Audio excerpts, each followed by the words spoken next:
tinatawag natin na FIs or financial institution na natin, validated by the PNP. Okay. Here. Ibig sabihin may contract with the Philippine National Police? Yes po sir. We are not contracting with yung sa tawag natin ng mga shark loans. Shark loans. So isa sila nito yung talagang part na nagmamanage ng mga salaries ng Philippine National Police. Merong mga merong very familiar, no? One time siguro ibitahan natin dito ang AppsLY, PSSLY, Yes, sir. PSM BFI. Ito sila yung mga major players na nagpo-provide ng mga access for financial opportunities sa ating mga kapulisan, no? Kapag may kailangan tayo, di ba mabilis? Kung sa ibang agency kasi mag-loan ka ng pabahay, ang tagal. Pero doon sa ganitong mga slide natin, one thing sir na na-appreciate ng iba sa atin is that meron tayong mga ganitong access eh. Yes sir. Isang araw lang, makukuha mo na yung kailangan mo pambili ng sasakyan, pambili ng patayo ng bahay.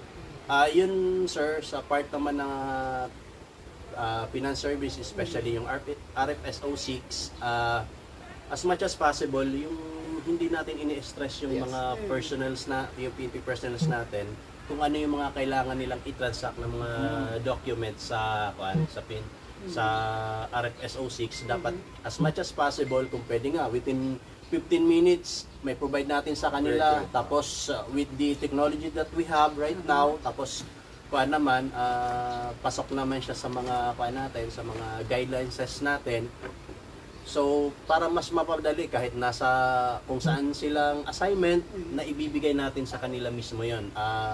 Siguro later may i-discuss din ako na may programs din kami na para makadagdag tulong sa ating mga PNP personnel para yung mga kailangan nilang services or mga requirements na tinatransact kay RFSO 6 is mas madali on their part.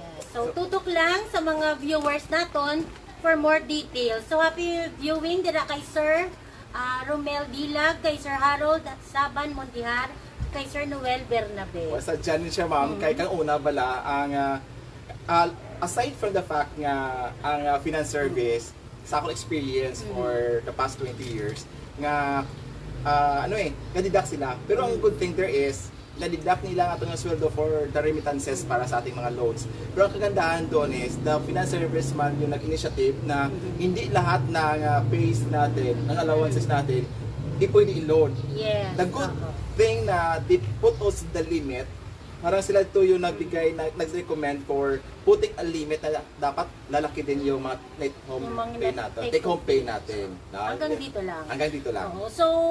So sa mga nanonood dyan, tandaan natin na yung mga 3 major function ni finance is Disbursement, DCR stands for disbursement, collection, and remittances. Yes, ma'am. Grabe, pera talaga ito yung pag-usapan sa sa finance service. Kaya pag sabi natin ng Pingping na i-invite natin yung finance service to be with us, talagang bumabaha yung Grabe yung pag-increase ng engagement doon sa Facebook natin. Yung teaser natin alone in just matter of one day, umabot na ng almost 7,000 yung na-reach na. 30,000 na nga tayo. 30,000 na tayo ngayon. O yung na-reach. Ganun kabilis, ganun kabilis. Just matter of 1 week. Yes, kaya siguro, pagbigyan natin yung mga katanungan or bago niyan, hindi natin muna yung yung programa. Ano ang mga major programs na ini-implement ng finance service ngayon, sir? Sa part pa lang sir sa amin, sa RFSO 6, meron tayong mga innovation. Usually yung pinakasimple lang sa atin is yung mga personnel kasi natin, ma'am, is halimbawa nanggagaling sa Negros, dito naman sa part ng Aklan, Antique, Capiz, na kailangan pupunta pa sila sa region para may i-process lang, especially yung payslip. Ngayon meron na kaming programa na kahit doon lang sa office mo kung saan ka nag-duty, kung kailangan mo ng authenticated copy ng payslip mo, sir, hindi mo na kailangan na pumunta pa ng RFSO 6. So you get in touch sa mismong finance sergeant mo kung sa station, yung MPS finance sergeant natin. Magpunta ka sa kanya, tapos sa technology naman natin, tsaka sa mga innovations na meron tayo, kasi meron na tayong online payslip. So, then on your part, pwede mo na siyang i-paint yung payslip mo, or kung kuan kasi minsan medyo hindi pa naman ganun ka-text sabi yung other PNP members. PNP members natin, magsabi lang kay Finance Finance Service. Sergeant na Sergeant, ma'am, kailangan Kailangan ko ko ng ng payslip. payslip, authenticated copy. So, ang gagawin ni Finance Sergeant ngayon, ko-contact sa kay RFS 06, then ibibigay niya yung full name and serial number ni PNP personnel or ni Madam NUP or ni Sir NUP. I-check, ititingnan sa Sa database namin sa headquarters namin. May print doon, mababalidate na yun talaga. So validate namin yun, isasend namin yung scan copy kay PNP personnel na nangangailangan ng copy ng authenticated payslip. So without pupunta ka pa ng Office Wala nga. nang ng hassle. office, wala nang hassle. So sir, Mai-provide na namin yun, sir. i-clarify lang po natin sa mga nanonood. Ano sir, wala pong individual na transaction. Dapat si Finance Sergeant lang yung pwedeng mag-contact para hindi tayo mag-huge ng transaction, ganun. Yes ma'am, especially dun sa namin sa ganung programa kasi parang yun din ang kinuha natin. Parang na- focal person lang. Oo, focal person kasi syempre yung sa securities naman ng document na pinukuha noon is papasok doon. So kuha naman accountable officers naman yung finance sergeant natin. So sa kanya dadaan with the request ng PNP personnel natin. So yun clear. Walang individual transaction direct doon sa RFO 6 natin. Mag-coordinate lang kayo sa mga finance sergeant ninyo or finance PNCO kung saan man kayo na-assign. Okay? Yes. Kuha tayo I doon. think ma'am, dalawa tayo yung unang mag-benefit yan ngayong araw. Kasi meron kaming transaction for the scholarship ng aming mga anak. Yeah. Kailangan namin yung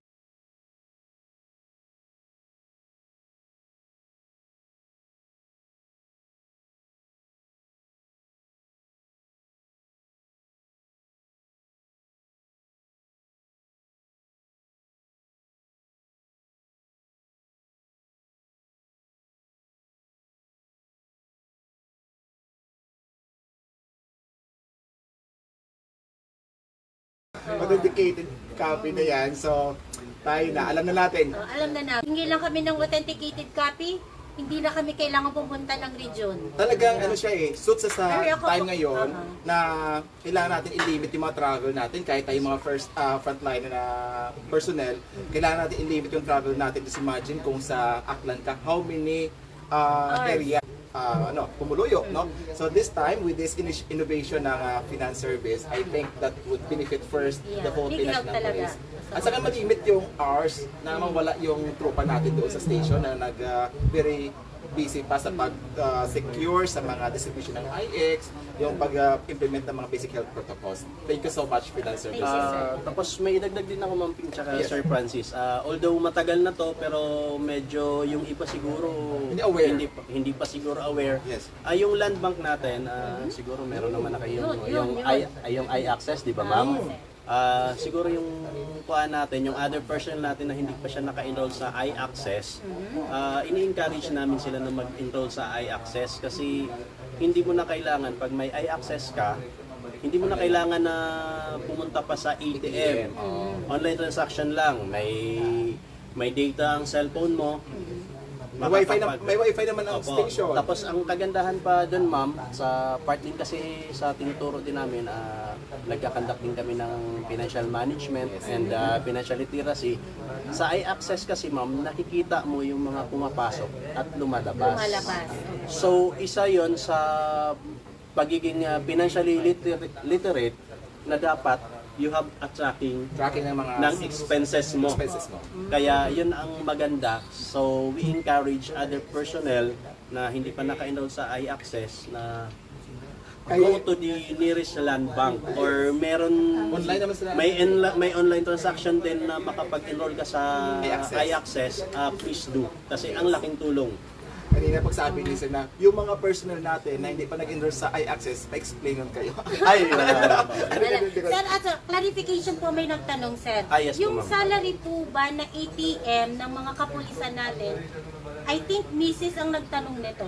Sir, pwede po ba siyang i-deposit? I mean, mag-deposit doon mismo sa salary ng husband niya or hindi? Ay, hindi mo. lang siya Exclusive for lang po talaga siya, ma'am. salary. Yung payroll account natin is Okay. strictly for payroll lang siya, ma'am. So, if ever, as much as possible, siguro, mag-open na lang sila ng personal account. Tsaka, na-mention nyo, ma'am, baka siguro yung kuha natin, siguro tayong mga PNP person, especially yung mga male PNP and NUP personnel natin, siguro medyo magkakaroon na tayo ng unti-unti kasi minsan hindi natin na-explain minsan yung kay Mrs. na So, wag na natin expect. di ba sa pag kinasal ka, yung sa Catholic wedding, yung tinatawag nilang aras na hawak ni Mrs. Hawak. So pag sinasaba mo, hawak din ni Mrs. yung ATM. So Automatic kay Mrs. sirs and ATM. ma'am, mali po yun. Kasi ang ATM po natin is part of our uniform. Yes, oo. If ever, pag medyo mag-tone down na, kasi previously ma'am, sa mga previous assignments ko, talagang nagkakanda kami ng inspection. Sa inspection ma'am, isa po yun sa mga Part ng tinitingnan natin. uniform. Part of the uniform yun sa PNP Finance Service, yun ang tinitingnan namin. Hinahanap namin kay PNP personnel kung hawak niya ba physically yung ATM niya. Kasi Ayun baka clear. ang masaklap baka andun sa loan sharks, pinakamasaklap yun. Yung kay Mrs. medyo okay lang yun. Pero minsan, kahit sir, okay, dapat si ATM natin is hawak natin. Sir, alam mo, sir, minsan, may nagsagot doon eh. Sabi nila daw yung misis daw mas loan shark eh. Mas sobra pa sa loan shark. O boss, sa loan shark may change ka pa eh. Kay misis talaga wala eh. So yun na, clear tayo. Ay. Yung ATM na for salary is a payroll system yon. Hindi Hindi pwede pwedeng deposituhan. Yes po ma'am. Hindi pwede. At saka, please lang sa mga misis na nakikinig na nanonood sa atin, ibigay natin kay mister or ibigay natin kay misis kung civilian man yung mister. Kasi, sabi nga ni Sir Mark, it's a part of our uniform. Kasi, hindi nga natin minsan malaman kung kailan sila mag-i-inspection. Doon, Sir So, Mark, ano po ba sir yung tingnan sanction, mo na, sir? tungkol doon sa nagtanong kay ma'am. Mayroong, I think, na issue doon eh. Sir, baka nabigla si ma'am na yung ATM na land bank na binigay ni Mr. nabigla siya, bakit mo nag-deposit? Paano malaman ngayon yung ATM for salary as yung ATM for regular savings? Baka, ma'am, baka, sorry kay sir ha, pero baka yung ATM kasi hindi yun hindi yung salary ATM, bakit na bigla si ma'am na may nag-deposit doon? Ngayon sinabi natin, hindi pala pwede makapag-deposit. Malamang yung ATM na binigay sa kanya is savings ATM. Paano malalaman ngayon ni Mrs. na yung ATM ni Mr. na salary ay doon sa kanya, yung binigay sa kanya yung ATM na savings? Sayang nasa bag yung ATM ko. Kasi sa ATM natin, may sa pang 4th digit, pag number 7, andun may pag number 7 automatic that is a payroll ATM natin. Number 7 ang code. So, sa likod, sa sa likod po, sa pang likod. 4th digit 'yon. Sa harap 'yun, ma'am. Yan. Meron tayong sample. Sample dito. Wala. Wala. Ay, okay. Jun. Ay, wala. Sige, hindi na lang. Importante, may number 7 yung sa likod, yung sa 4 digit na yun. Sa harap. Sa harap. Sa harap. May 4 digit dyan. Yung last digit dyan is number 7. That would indicate na yung ATM na binigay ni Mr. sa iyo, ma'am, ay salary ATM niya. Through other number, ibig sabihin nun, either checking connected niya sa checking account or sa current account niya or savings account niya. Kaya nabigla ka, na hindi pa naman sweldo, bakit may pumasok? Diba? Ngayon na, Mrs. Ano tayo? May pumasok ngayon ah. Kasi yung ginagawa ng other personnel na paano na siya na alam na yung sa i-access mo, ang ginagawa is Transfer.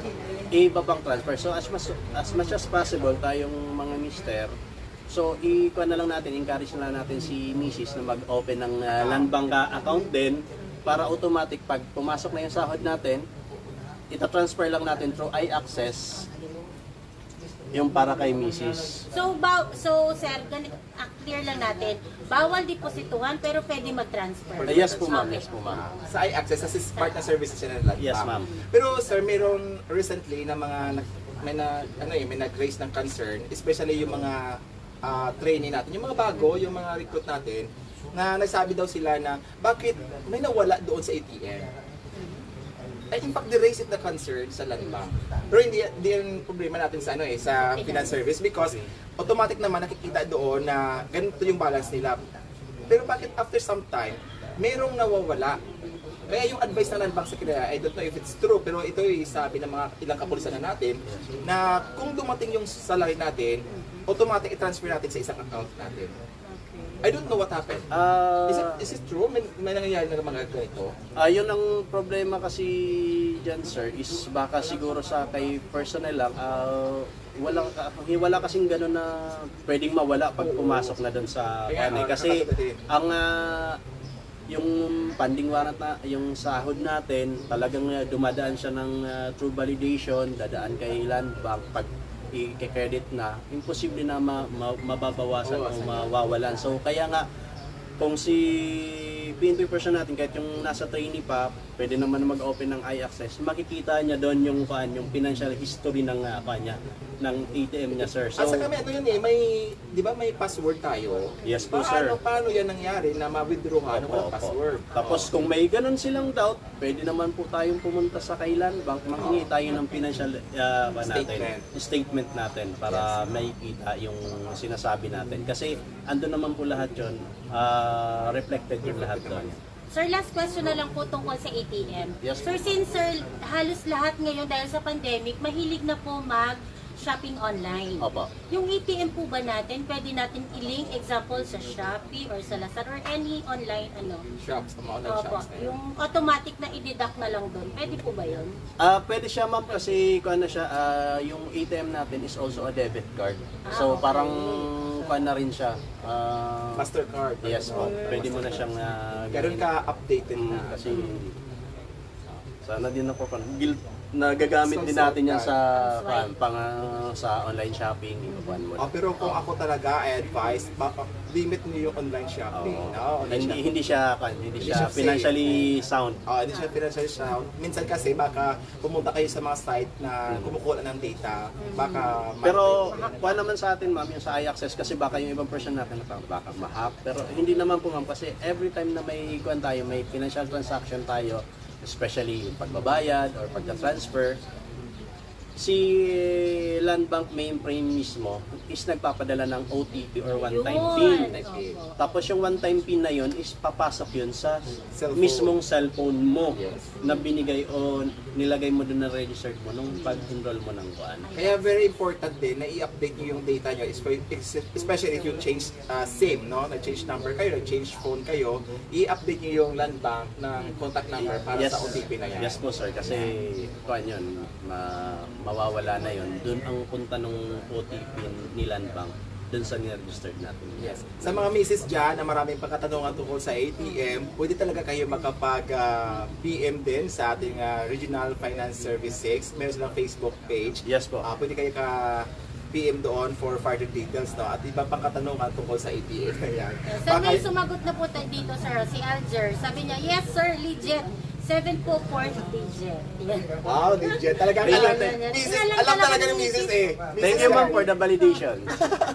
Oo. Ma'am, pakibalik na lang kay Mr. Yung ATM sabi ni Sir. Okay, baka si Sir hindi niya alam yung yung 77 na yan, si Ma'am na nakaalam. Oo. Anyway, punta na tayo ngayon, Ma'am, sa mga na-raise na mga questions ng ating mga kasamaan dito na after na na-post natin sa Facebook natin na magiging guest natin dito yung Regional Finance Service Office 6. Una dito sa katanungan, there are a lot of noise, ito sir, regarding the 2019 PBB or yung performance-based bonus natin.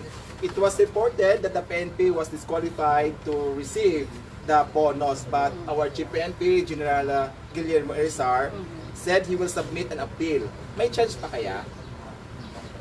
Sana, ma'am, on our part, hindi naman na tayo makapag-comment na doon, pero let us live or have our confidence sa ating leadership, kasi ang leadership naman natin kung ano yung welfare ng organization, tsaka from the highest to the lowest rank and file ng PNP natin, at as much as possible maibigay natin sa kanila yung para sa kanila. Yes, no. Yan ang kagandahan doon kasi hindi naman sa control ng Philippine National Police to approve disapprove yung yung release ng PBB na yan. Pero the good thing here is that our Chief PNP sir, saludo kay Chief PNP Guillermo Elizar na ginagawa pa rin yung paraan para ma-consider ng DBM. DBM ba sa'yo mag-consider? Yes po, Na sir. DBM sa tulong rin ng ating Pangulo na ma-release yung performance-based bonus ng Philippine National Police. In fairness kasi, napagtrabahuan na natin ito eh. Yes, And we know how the Philippine National Police throughout the country performed so well in the past few years. Even until now, this time of pandemic, no? Halos, sa lahat ng mga major programs ng gobyerno natin, nandoon ang kapulisan. Tapos Sir Francis tsaka Ma'am Ping, sa mga social media platforms naman ng PNP, especially sa lahat ng mga finance service units, andun na-post na noon, na-post na natin yung explanation sa status ng PBB natin, tsaka kung ano yung steps natin ngayon na ginagawa. Yes. Siguro reminder siguro sa ating mga kasamaan, sa ating mga kaupdanan diri sa probinsya sa Iloilo especially or sa Region 6, instead nga mag-follow kamo, aside from following siguro si Ivana Ilawi, i-follow nyo gidya ang IAS ang Philippine National Police na Facebook page, ang Facebook page ng ating finance service. Kaya mo siya nagahatag sa very pertinent kag mas good news no sa aton tanan-tanan para we are aware of the updates especially on our pays and allowances. Yes, yes sir. Tsaka very welcome din naman po yung mga social media platforms namin. Kung may mga queries kayo, very welcome kami. Very thankful nga kami na nagtatanong kayo with your enthusiasm na mga questions. Talaga as much as possible on our part, on the best of our knowledge, tapos lahat ng mga memos provided from higher headquarters para masagot natin yung mga katanungan ng mga PNP personnel natin regarding sa concerns nila sa pay allowances. That's good, no?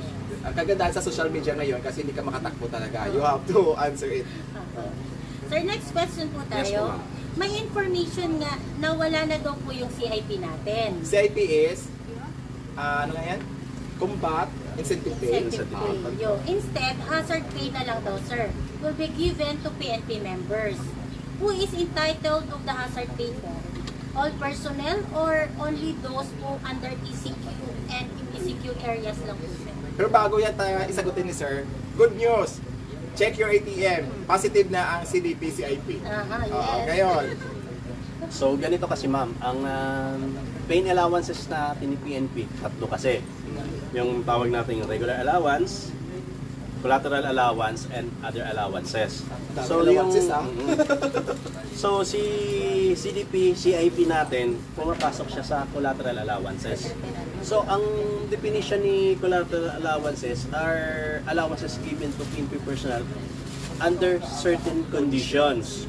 Tapos under that certain conditions, meron pa tayo na sinasabi na kasi lahat naman sa mga collateral allowances natin, pasok yun sa mga certain conditions natin. So ang isa naman doon, hindi naman natin pwedeng makuha lahat na meron ka hazard pay, meron CDP CIP, may COVID hazard pay. So which is higher. So doon papasok sa competition natin, ma'am. Okay. Kung ano yung mas mataas, halimbawa, Mas beneficial. yes po sir, halimbawa entitled ka na para sa CDP CIP. Here comes na-declare yung area mo ng ECQ or ECQ. MECQ. Yes po, ECQ or MECQ. So per day, mas mataas yung natin, yung Okay. CHP COVID hazard pay. Parang ano to do, masakit man pakinggan. Opo. Masakit pakinggan para sa ating mga mamamayan. Pero parang kung mag-ECQ pala, saka ECQ isang area, parang good news sa mga pulis. Yes sir, kasi Pero ganyan na. Kaya nga sa inyong lahat dyan, please, hindi naman to sabi kong good news. Pero talagang good news sa pulis eh.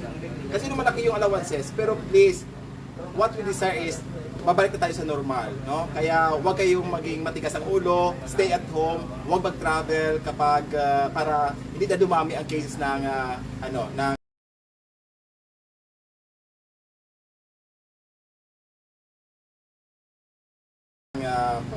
COVID-19.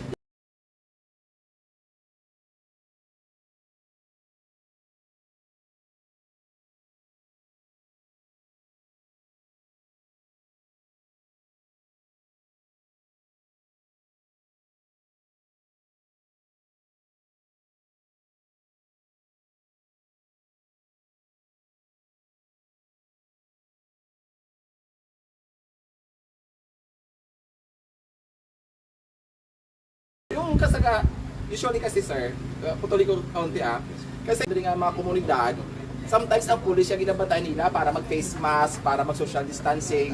But you know what? Now, you are hearing it from Police Major Mark Paunil, nga the moment nga ang isa ka lugar under sa MECQ or ECQ, gataas amot alawances ng pulis. So wala. Sorry for the technical glitch. Yes, continue sir, please. So, halimbawa, kung mas mataas ang matatanggap ni PNP personnel sa COVID hazard pay okay. in comparison sa matatanggap niya kay CIP. CDP, CIP. CIP, so, ang papasok, ang matatanggap niya is yung Hazard COVID pay. hazard pay. Okay. So we expect na by next month yung ating pay or allowance natin mas mataas kasi naka-MECQ for almost 1 month yung Iloilo City profits. Sir, clear lang po natin. Alam naman po natin na yung mga kapulisan natin is nagpa-positive po sa COVID. Yung mga nag-positive po ba under quarantine, isolation, makakatanggap po ba sila ng COVID hazard pay, sir? Yes ma'am, part din yun ma'am sa mga matatanggap nila kasi they are undergoing duties sa time na yon na nakuha nila. What if, sir, nung dineclare na sila or na lumabas yung result nila na nag-positive sila, is under pa din doon sa ECQ or Oh, yes. ECQ? Pero May ang- continuous po ba yun? The whole month or the whole 15 days? Ang pang kasi dun ma'am, kasi you were performing duty, so hindi naman natin masasabi dahil you were nasa ka-quarantine ka, you were performing duty. So, sad to say, hindi ka makakwalify doon kasi you were not rendering duties. Kaya yun din ay ko natin na minsan may mga iba din tayo na personal na minsan may mga work from home, baka isipin nila part sila ng Opo. sakwan. So, Isa hindi- din po yun. hindi Opo. kasama. Rendering Work from active home. duty po. Kaya yung mga nag-work from home, akala nyo kami na palagi naging duty yan. Kami lang yung may hazard pay. Anyway, COVID hazard hazard pay. COVID hazard pay. Hazard Kahit pay. yung mga naka-COVID, huwag kayong mag-alala kasi aside from the hazard pay, nagtatanggap rin kayo ng ibang support, financial support Yes, sir. from our Meron din tayo sir sa organization. part sa regional Yes. sa regional Office. office 6 meron silang pinoprovide yung KCB5. mga other financial institution na Nagpo-provide which din. member tayo nagpo-provide din tayo dun sa mga members natin na nag-positive. Kami dito sir, meron kami initiative dito, yung PESCO namin, si Police Executive Master Sergeant Magalion. Meron rin kami dito sir na parang mutual fund na tumutulong din sa mga kasama natin na nag-positive sa COVID-19. No? Congratulations kay Police Executive Master Sergeant Magalion sa mutual fund naton na nagabuligid sa mga positibo sa COVID. Maganda yun sir, sana makapan din magayahin din ng other police units. Yan. Good practice po yun. And Sir, then next more question po questions? tayo, sir.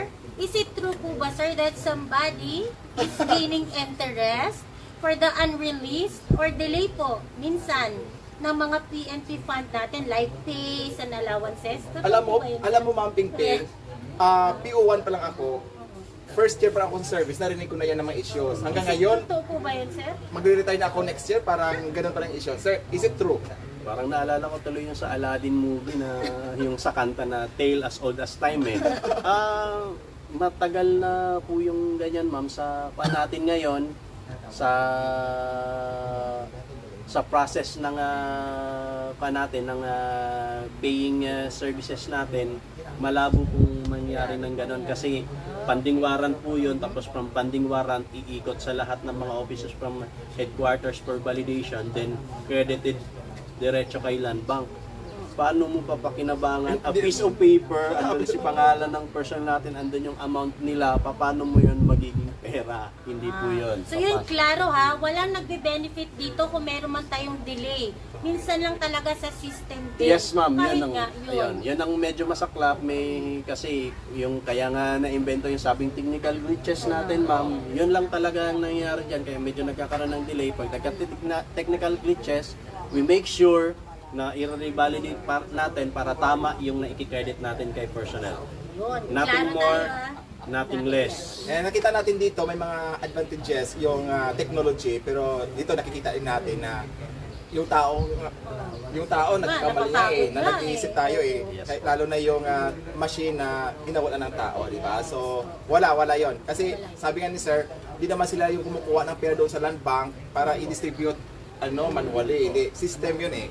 So, thank you so, much So, for any queries sa mga ganyan po, pwede natin direct may katanungan sa ganon, pwede natin i-direct yung katanungan natin sa finance sergeants natin sa station, or kung hindi, yung mga social media platforms, we have also sa RFSO Pro 6, andon, natatanggap po namin, laging may nagmo-monitor, so we are glad and welcoming na masagot namin yung mga queries na mga ganon. Yun. Okay, punta lang kayo sa, ano yung pangalan ng page niya, sir? RFSO Pro 6, ma'am. Yun, RFSO Pro 6. Hanapin nyo lang sa Facebook page nila.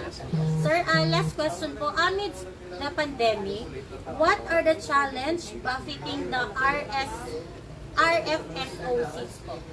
So, yun nga ma'am, as much as possible, yung finance service, lahat ng mga innovations, lahat ng technology that is available to us, ini-exploit natin para maibigay natin yung service sa ating mga personnel. So, halimbawa tulad nung regular days, we do conduct inspection. Sa ngayon, kahit hindi ka makapag-conduct ng inspection, may mga Zoom platform. Dinadaan natin sa virtual inspection para makakuha natin, masagot din natin yung mga queries ng mga personnel natin. Tapos we could also educate them. Yes. Yun. Tapos yung sa binanggit natin kanina ma'am, a while ago, yung regarding sa ATM natin, then sa mga payslip innovation natin para natin kahit we are facing this pandemic, na ibibigay natin yung 100% service natin sa mga personnel natin. Yan, galing-galing ha. Bago natin pakawalan si Police Major Paunil dito, we would like to remind our viewers ang atong masubuludod diri sa Takapikag Balita kapadayon nga under sa MECQ ang probinsya sa Iloilo kag ang Iloilo City gani. Let us observe the basic health protocols nga ginapatuman sa atong mga kapulisan, hindi magpadungol ha. Kay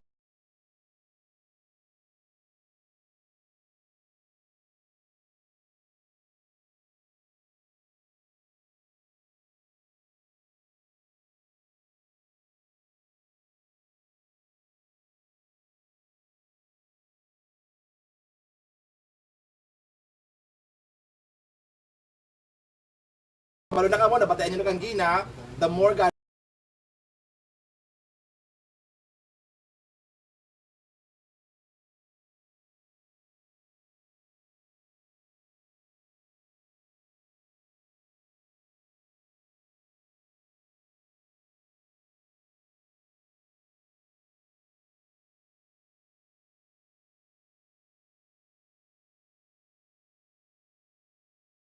nagtaas ang quarantine classification sa isa ka lugar, gataas siya ang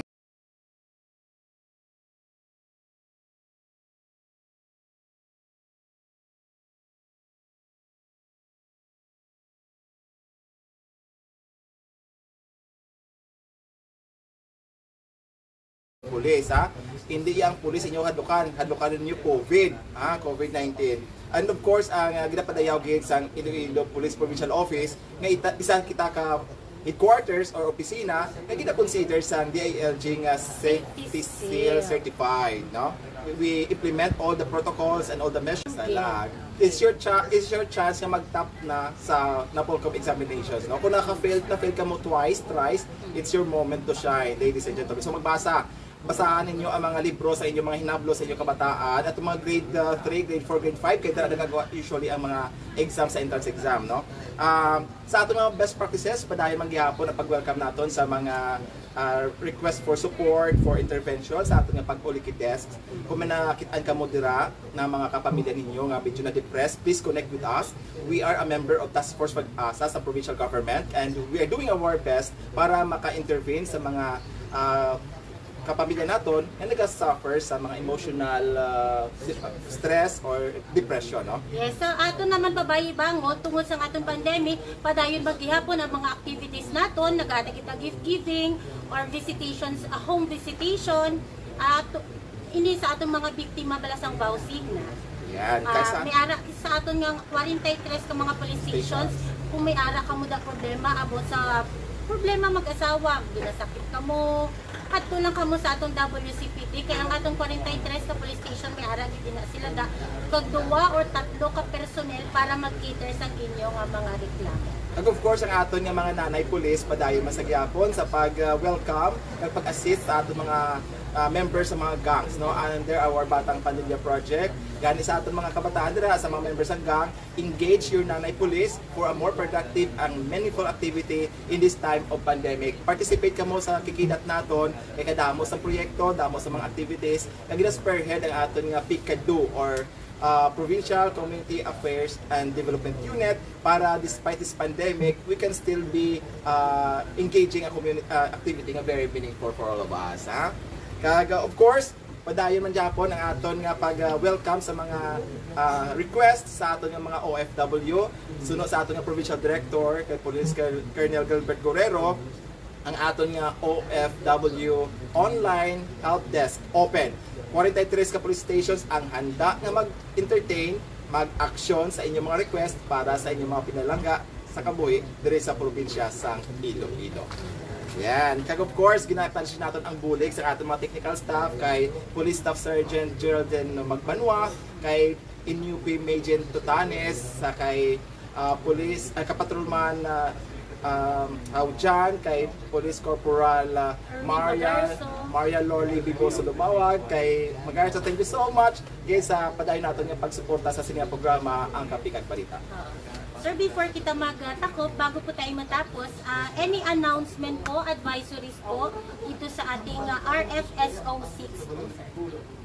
Sa mga advisories po natin, ma'am, as of August 27, 2020, so from kanina, COVID hazard pay, from the period covered of March 29 to 2021 to April 30, 2021, an entitled of 44,658 is na-i-credit na po sa natin, sa ATM natin. So yung pumasok po kanina is March po yun? Yes po, ma'am. Wow! Ayun na, mga misis dyan, mga mister.